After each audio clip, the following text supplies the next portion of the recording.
दोस्तों ये है मरक्यूरी, हमारे सोलर सिस्टम का सबसे छोटा प्लैनेट और सन के सबसे क्लोज।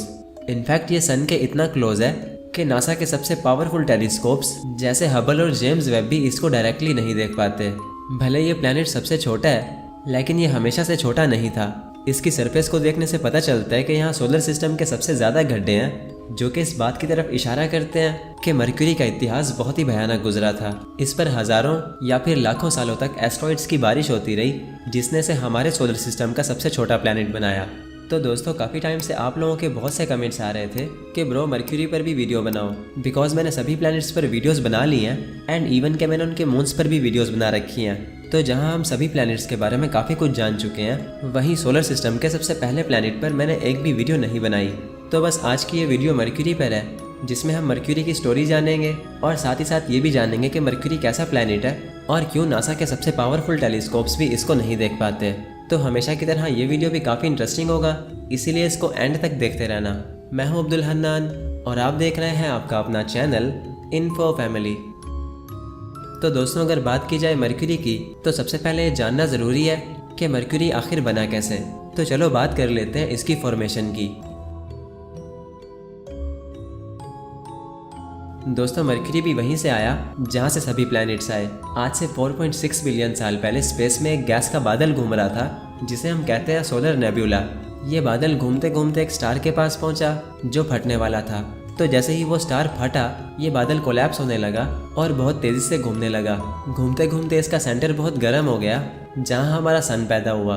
और जब ये बादल घूम रहा था तो इसमें मौजूद पार्टिकल्स एक दूसरे से बहुत ज़ोर ज़ोर से टकराने लगे, जिसे हम एक्रीशन कहते हैं। तो एक्रीशन के चलते सभी प्लैनेट्स बने और मरक्यूरी भी इसी प्रोसेस में पैदा हुआ। ऐसा माना जाता है कि जब मरक्यूरी पैदा हुआ तो ये बहुत बड़ा था। साइंटिस्ट का ये मानना है कि 4.6 बिलियन साल पहले जब मरक्यूरी यंग था तो ये लगभग अर्थ और वीनस के जितना ही था, यानी ये तीनों प्लैनेट लगभग एक ही साइज़ के थे। बट फिर मरक्यूरी के साथ कुछ इतना बुरा हुआ कि इसने अपना बड़ा साइज़ खो दिया और ये हमारे सोलर सिस्टम का सबसे छोटा प्लैनेट बन गया। तो मरक्यूरी के साथ क्या हुआ ये हम आगे चलकर जानेंगे। अभी आप इतना जान लें कि हम सब स्टार डस्ट का हिस्सा हैं, यानी एक स्टार के फटने से हमारा सोलर सिस्टम बना था और बिलियंस ऑफ ईयर्स के एवोल्यूशन के बाद हम इंसान इस दुनिया पर आए। तो ये थी स्टोरी मरक्यूरी के बनने की। तो आगे बढ़ते हैं और जानते हैं कि मरक्यूरी कैसे डिस्कवर हुआ और इसका नेम मरक्यूरी क्यों रखा गया। दोस्तों मरक्यूरी को लगभग 5000 साल पहले ही डिस्कवर किया जा चुका था, और वो कैसे, चलो मैं समझा देता हूँ। दोस्तों मरक्यूरी उन 5 प्लैनेट्स में से है जिन्हें हम बिना किसी टेलीस्कोप के भी देख सकते हैं। जी हाँ दोस्तों, क्योंकि मरक्यूरी, वीनस, मार्स, जुपिटर और सैटर्न ये 5 प्लैनेट्स ऐसे हैं जो कि हमें बिना टेलीस्कोप के भी दिखाई देते हैं। ये प्लैनेट्स हमें एक स्टार की तरह दिखते हैं और यही वजह थी कि मरक्यूरी को हज़ारों साल पहले ही देखा जा चुका था। मरक्यूरी को 5000 साल पहले सुमेरियन सिविलाइजेशन ने देखा था और उन्हें लगता था कि ये एक नहीं बल्कि 2 स्टार्स हैं। जी हाँ दोस्तों, क्योंकि मरक्यूरी सोलर सिस्टम का सबसे इनर मोस्ट प्लैनेट है जो कि सन के सबसे ज़्यादा क्लोज है। इनफैक्ट ये सन के इतना क्लोज है कि इसे देख पाना बहुत ही मुश्किल होता है। या तो ये सूरज उगने से थोड़ी देर पहले दिखाई देता है या फिर सूरज डूब जाने के फ़ौरन बाद, यानी ये सिर्फ मॉर्निंग और इवनिंग में ही दिखाई देता है। ना तो हम इसे फुल नाइट में देख सकते हैं और ना ही फुल डे में। ये एक स्टार की तरह दिखता है और यही वजह थी कि 5000 साल पहले सुमेरियन सिविलाइजेशन को भी इसके बारे में पता था। जब उन्हें ये मॉर्निंग में दिखता था तो वो इसे मॉर्निंग स्टार समझते थे, और जब इवनिंग में दिखता था तो इवनिंग स्टार। तो सुमेरियंस को लगता था कि ये 2 अलग अलग स्टार्स हैं, लेकिन बाद में आने वाली सिविलाइजेशन ये समझ चुकी थी कि ये एक्चुअली 2 नहीं बल्कि एक ही स्टार है जो अलग अलग टाइम पर नज़र आता है। तो अलग अलग सिविलाइजेशंस ने मरक्यूरी को अलग अलग नाम दिए, जिनमें से ये नाम आज हम सबको पता है। ये नेम रोमन्स ने रखा था, जो कि उनके एक मैसेंजर गॉड का नेम था। यानी मरक्यूरी बाकी गॉड्स का मैसेंजर था, जिसे रोमन मैथोलॉजी में काफ़ी तेज़ और कम्युनिकेटिव माना जाता है। ये नेम मरक्यूरी की तेज़ मूवमेंट को देखकर रखा गया था, यानी इसका कुछ ही टाइम के लिए नज़र आना फिर तेज़ी से गायब हो जाना। मान लो कि ये नेम इस प्लैनेट के लिए परफेक्ट था। तो अब हम जान चुके हैं कि मरक्यूरी कैसे डिस्कवर हुआ और इसका नेम कैसे रखा गया।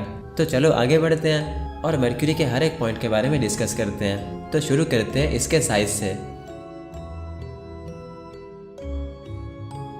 तो दोस्तों ये तो आपको पता ही है कि मरक्यूरी सोलर सिस्टम का सबसे छोटा प्लैनेट है।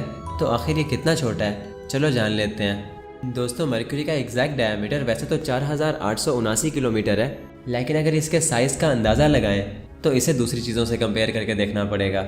जैसे इसे अगर हम मून से कंपेयर करें तो इसका साइज़ मून से सिर्फ थोड़ा सा ही बड़ा है और अगर अर्थ से कंपेयर करें तो ये अर्थ से पूरे 2.6 टाइम्स छोटा है। एक एस्टिमेट के मुताबिक अगर अर्थ को मरकरी से भरा जाए तो इसमें लगभग 18 मरकरी फिट आ जाएंगे। बाकी मरकरी वैसे तो एक प्लैनेट है, लेकिन सोलर सिस्टम के कुछ मून्स ऐसे हैं जो कि इस प्लैनेट से भी ज़्यादा बड़े हैं। जैसे जुपिटर का सबसे बड़ा मून गैनीमीड और सैटर्न का सबसे बड़ा मून टाइटन। ये दोनों मून्स प्लैनेट मरकरी से ज़्यादा बड़े हैं, और अगर ये मरकरी की जगह पर होते तो यकीनन हम इन्हें भी प्लैनेट्स मानते। और जैसे कि मैंने बोला कि मरकरी सोलर सिस्टम का सबसे छोटा प्लैनेट है, तो प्लूटो का क्या? वो तो मरकरी से भी ज़्यादा छोटा है ना। तो जी हाँ दोस्तों, प्लूटो मरकरी से ज़्यादा छोटा है, बट उसे हम अब एक प्लैनेट नहीं मानते। साल 2006 में प्लूटो को प्लैनेट्स की लिस्ट से निकाल दिया गया था और एक ड्वार्फ प्लैनेट डिक्लेयर कर दिया गया था। यानी यूँ समझ लो कि प्लूटो अब एक प्लैनेट नहीं है। प्लूटो की कंप्लीट स्टोरी हमने इस वीडियो में डिस्कस की थी, जो कि आपको मेरी प्लूटो वाली प्लेलिस्ट में मिल जाएगी। तो दोस्तों ये था मरकरी का साइज़। तो अब बात कर लेते हैं मरकरी के टेम्परेचर की। दोस्तों मरकरी के टेम्परेचर के बारे में बहुत ही अमेजिंग बातें हैं। जैसे ये सन के सबसे क्लोज है, बट ये सबसे हॉट नहीं है। सबसे हॉट वीनस है। इसके अलावा यहाँ दिन का टेम्परेचर 430 डिग्री सेल्सियस होता है और रात का टेम्परेचर -180 डिग्री सेल्सियस। यानी दिन के टाइम यहाँ लावा जैसी गर्मी होती है और रात के टाइम हड्डियों को जमा देने वाली ठंड। और ये सब मरकरी पर क्यों होता है, चलो मैं समझाता हूँ। दोस्तों जैसे कि मैंने बोला कि मरकरी सबसे हॉट प्लैनेट नहीं है, तो सवाल पैदा होता है आखिर क्यों? मरकरी सन के सबसे ज़्यादा क्लोज है, तो ये सबसे हॉट क्यों नहीं है? तो दोस्तों इसका जवाब है एटमॉस्फेयर। जी हाँ दोस्तों, मरकरी के पास बहुत ही पतला एटमॉस्फेयर है जो हीट को मेंटेन नहीं कर पाता। और वह कैसे? चलो पहले इसे क्लियर करते हैं। दोस्तों अर्थ के पास एक सिग्निफिकेंट एटमॉस्फेयर है जो हीट को मेंटेन करता रहता है। अब जैसे सन की हीट जब अर्थ पर पहुंचती है तो अर्थ उस हीट को अपने एटमॉस्फेयर में स्टोर करती रहती है, जिसकी वजह से अर्थ की जो साइड सन की तरफ है वो तो गर्म रहती है, लेकिन साथ ही साथ वो साइड भी गर्म रहती है जो सन की तरफ नहीं है। यानी अर्थ रात के टाइम भी वार्म रहती है। और जैसे कि मैंने बोला कि वीनस सबसे हॉट प्लैनेट है, तो उसकी वजह भी एटमॉस्फेयर ही है। वीनस के पास सोलर सिस्टम का सबसे थिक एटमॉस्फेयर है जो सबसे ज़्यादा हीट को स्टोर करता है। यही वजह कि वीनस सबसे हॉट प्लैनेट है जो मरकरी से भी ज़्यादा गर्म है। मरकरी पर टेम्परेचर 430 डिग्री सेल्सियस तक जाता है, बट वीनस पर टेम्परेचर 460 डिग्री सेल्सियस से भी ऊपर चला जाता है। अब सवाल ये पैदा होता है कि मरकरी का एटमॉस्फेयर कितना पतला है। तो इसका जवाब है कि मरकरी के पास एटमॉस्फेयर ना होने के बराबर है। मरकरी का एटमॉस्फेयर अर्थ के एटमॉस्फेयर से ट्रिलियंस ऑफ टाइम्स पतला है, जो कि मरकरी की वीक ग्रेविटी की वजह से है। यानी मरकरी के पास इतनी ग्रेविटी नहीं है कि वो गैसेस को होल्ड कर सके और एक एटमॉस्फेयर बना सके। तो एटमॉस्फेयर ही वजह है जिसकी वजह से मरकरी सूरज के सबसे पास होकर भी सबसे हॉट प्लैनेट नहीं है। तो दोस्तों अब बात कर लेते हैं मरकरी के ऑर्बिट और रोटेशन की। तो सबसे पहले आप ये जान लो कि ऑर्बिट क्या होता है और रोटेशन क्या होती है। दोस्तों ऑर्बिट कहते हैं उस पाथ को जो कि एक प्लैनेट सन के अराउंड कवर करता है। फॉर एग्जाम्पल अर्थ अपना एक ऑर्बिट 365 डेज में कवर करती है। बाकी रोटेशन की बात करें तो रोटेशन कहते हैं एक प्लैनेट के अपने ही एक्सिस के अराउंड स्पिन करने को। फॉर एग्जाम्पल अर्थ अपनी एक रोटेशन 24 घंटों में कंप्लीट करती है। तो हम ऑर्बिट और रोटेशन का डिफरेंस जान चुके हैं, तो चलो अब बात करते हैं मरकरी की। तो दोस्तों अगर ऑर्बिट की बात करें तो मरकरी का ऑर्बिट सबसे छोटा है, क्योंकि जो प्लैनेट सन से जितना दूर होगा उसका ऑर्बिट उतना ही बड़ा होगा, और जो जितना क्लोज होगा उसका ऑर्बिट उतना ही छोटा होगा। तो मरकरी सबसे क्लोज है, इसीलिए इसका ऑर्बिट भी सबसे छोटा है। हमारी अर्थ तो अपना एक ऑर्बिट 365 दिन में कंप्लीट करती है, बट मरकरी ये सिर्फ 88 डेज में ही कंप्लीट कर लेता है। यानी ये 88 डेज में ही सन के गिर्द एक कंप्लीट चक्कर लगा लेता है। जब मैं मरकरी के ऑर्बिट के बारे में पढ़ रहा था तो मुझे एक इंटरेस्टिंग चीज़ और पता चली, और वो ये कि मरकरी का ऑर्बिट राउंड नहीं बल्कि बहुत ज़्यादा एलिप्टिकल है, जिसकी वजह से यहाँ एक गजब का सोलर इल्यूजन क्रिएट होता है। तो उसके बारे में हम डिस्कस कर लेंगे, बट पहले हम रोटेशन की बात कर लेते हैं। दोस्तों मरकरी का ऑर्बिट छोटा होने की वजह से इसकी ऑर्बिट स्पीड तो काफ़ी तेज़ है, बट इसकी रोटेशन स्पीड उतनी तेज़ नहीं है। अर्थ तो अपना एक रोटेशन एक दिन में कंप्लीट करती है, बट मरकरी को अपना एक रोटेशन कंप्लीट करने में लगभग 59 डेज लग जाते हैं। मरकरी की रोटेशन एक्सट्रीमली स्लो है, और ये सब मरकरी पर सन की वजह से होता है। सन का ग्रेविटेशनल पुल बहुत ज़्यादा है, जो कि मरकरी को टाइटली लॉक करने की कोशिश करता रहता है। यानी सिंपल लफ्ज़ों में कहा जाए तो सन चाहता है कि मरकरी स्पिन ही ना करे, जैसे हमारी अर्थ ने हमारे मून के साथ कर रखा है। हमारा मून अर्थ से टाइटली लॉक्ड है, तो ये बिल्कुल भी स्पिन नहीं करता। हमें मून की सिर्फ एक साइड ही दिखती है, जिसे हम नियर साइड ऑफ मून कहते हैं। बाकी दूसरी साइड हमें कभी नहीं दिखती, जिसे हम फार साइड या फिर मून की डार्क साइड भी कहते हैं। तो मून पर मैं एक डिटेल्ड वीडियो बना चुका हूँ जिसे आप मेरे चैनल पर चेक कर सकते हो। तो मून तो अर्थ से टाइडली लॉक्ड है, बट मर्क्यूरी सन से नहीं है।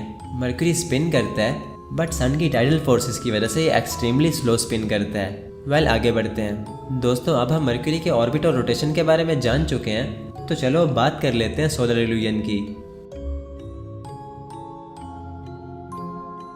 तो दोस्तों, जैसे कि मैंने बोला कि मर्क्यूरी का ऑर्बिट काफ़ी एलिप्टिकल है, तो यहाँ एक गजब का सोलर इल्यूजन क्रिएट होता है। एक्चुअली होता ही है कि जब मर्क्यूरी अपने पेरिहीलियन यानी सन के सबसे क्लोज वाले पॉइंट पर आता है, तो इसकी ऑर्बिटिंग स्पीड इसकी रोटेशन स्पीड से ज़्यादा हो जाती है। वैसे रोटेशन स्पीड ज़्यादा है, बट इस पॉइंट पर आकर मर्क्यूरी की ऑर्बिटल स्पीड इसकी रोटेशन स्पीड से भी ज़्यादा हो जाती है, जिससे ये होता है कि मर्क्यूरी की रोटेशन थोड़ी देर के लिए रुक जाती है, फिर उल्टी हो जाती है और फिर दोबारा से नॉर्मल हो जाती है। तो अगर आप मर्क्यूरी पर होंगे तो इस इल्यूजन के चलते आपको ऐसा लगेगा कि जैसे सूरज डूबते डूबते रुक गया, फिर उल्टा चलने लगा और फिर दोबारा से डूब गया।